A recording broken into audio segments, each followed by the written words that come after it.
What's going on, guys? Nick Lessigore here. Brandon Delakiai. Exit 12. Homebrew.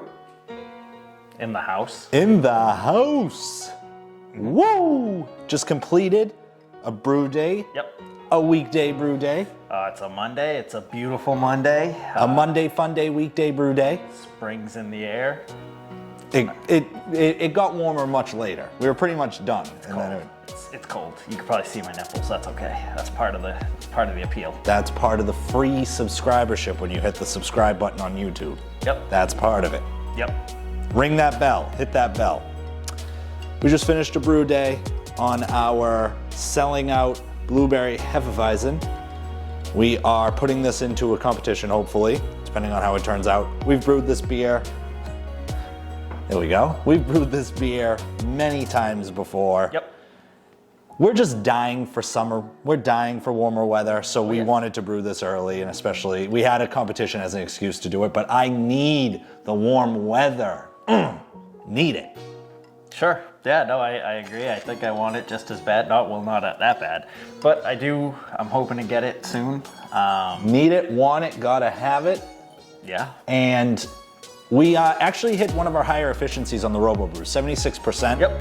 We were up almost a full gallon on our yield, and we were up on our OG by 2 points. Oh yeah, it was awesome. It was a great brew day. Sorry about that. We were up on our yield by a quarter of a gallon. Yes. We were shooting for 5.5, ended up with a little bit over 5.75. Awesome. Yep. So we're really excited about that. This beer is the second iteration of Progress71.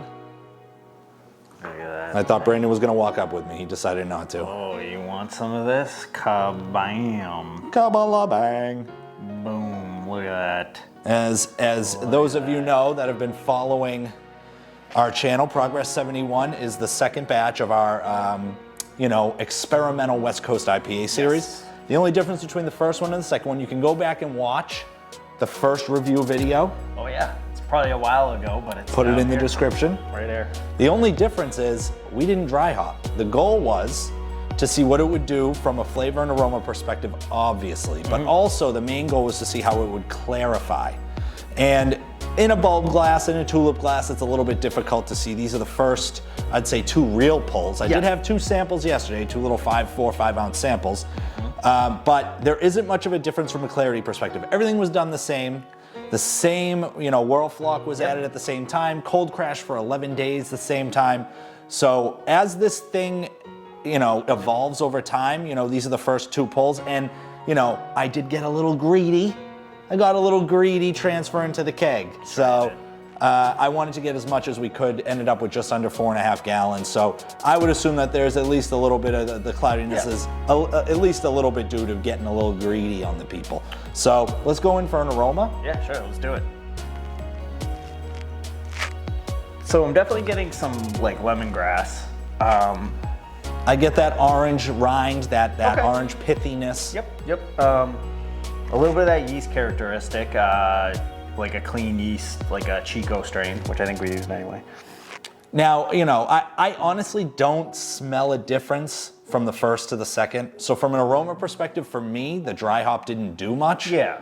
And we dry hop under pressure to try to lock in those aroma profiles. Did not dry hop on this one.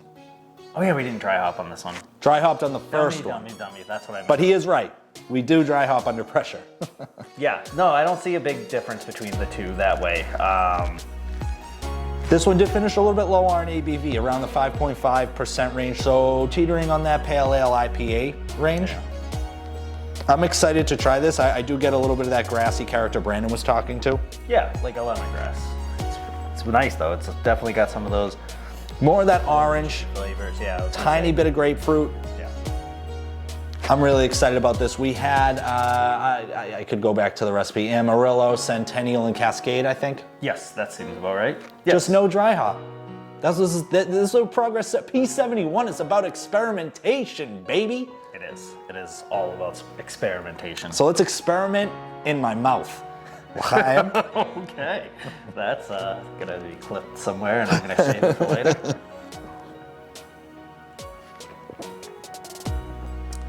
Wow. So I'm definitely getting that yeast characteristic. It's got like a little bit of like The carbonation is really interesting on the front. It's got like almost like a brewed IPA. It's got a high level of carbonation on the front. It's like almost got like champagne-y. Bitterness is there, definitely. I'm definitely getting a good amount of bitterness on this bad boy.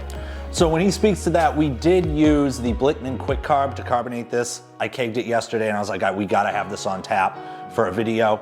And I think I did go a little heavy-handed on the carb during that process, that 1 hour quick carb. Yeah. So that's a downside. It did pour relatively foamy. So that's something I think over time, I have the pressure down real low. I think over time we should be all right. I think I'm going to make some adjustments from a pressure and a keg standpoint, and we should be all right. But yeah. I don't necessarily get that character on the beer. It is highly carbonated.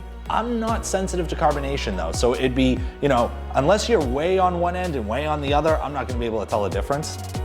I'm definitely getting a lot of that orange, like that rind. Yeah. That lemony flavor. It's really good. It has a nice bitter hit up front, and then it has this nice smooth yeasty characteristics at the end.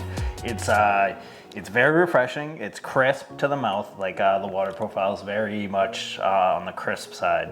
So yeah. I think we could make some changes. This series is definitely not done after 2 beers. There are definitely some things that we could change. I actually don't think the bitterness is heavy enough.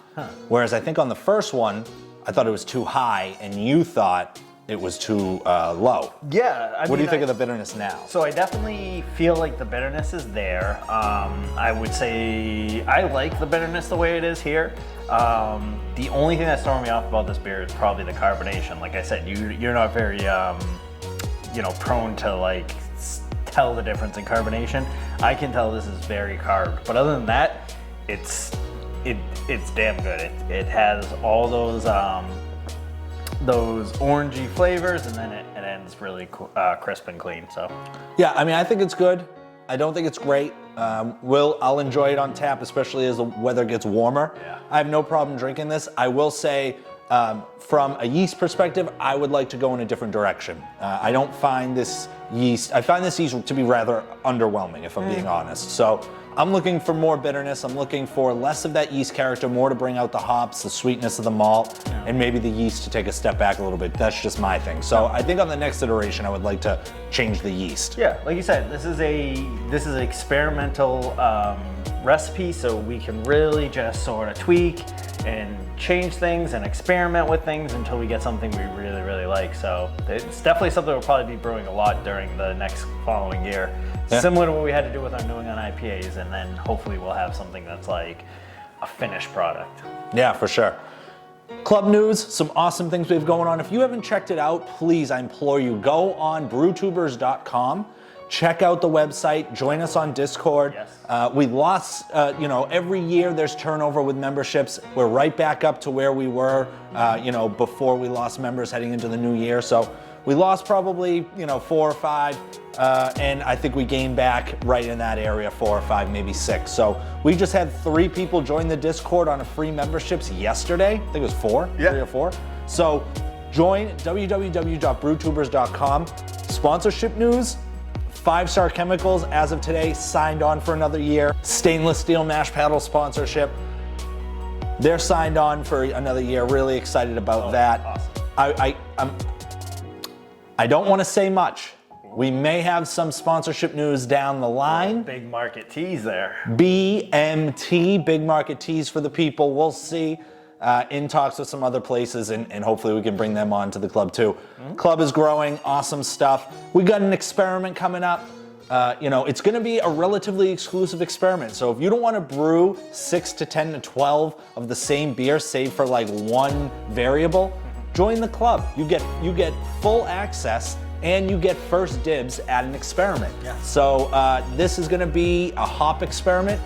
I'm sure you can guess with who. Yakima Valley Hops. They are a sponsor of the club. 100%. So it's going to be relatively exclusive because they're giving us product to do this, and there's only certain amounts of or certain types of product they want to experiment with. So we'll have more details as that gets closer.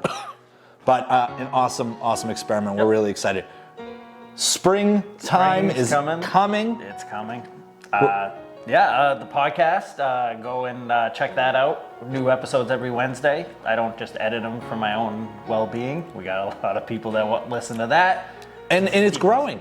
And it's growing. And I'm really excited about it. We're seeing big growth numbers in our downloads, more than I thought, more than I ever could have thought. So thanks so much for listening.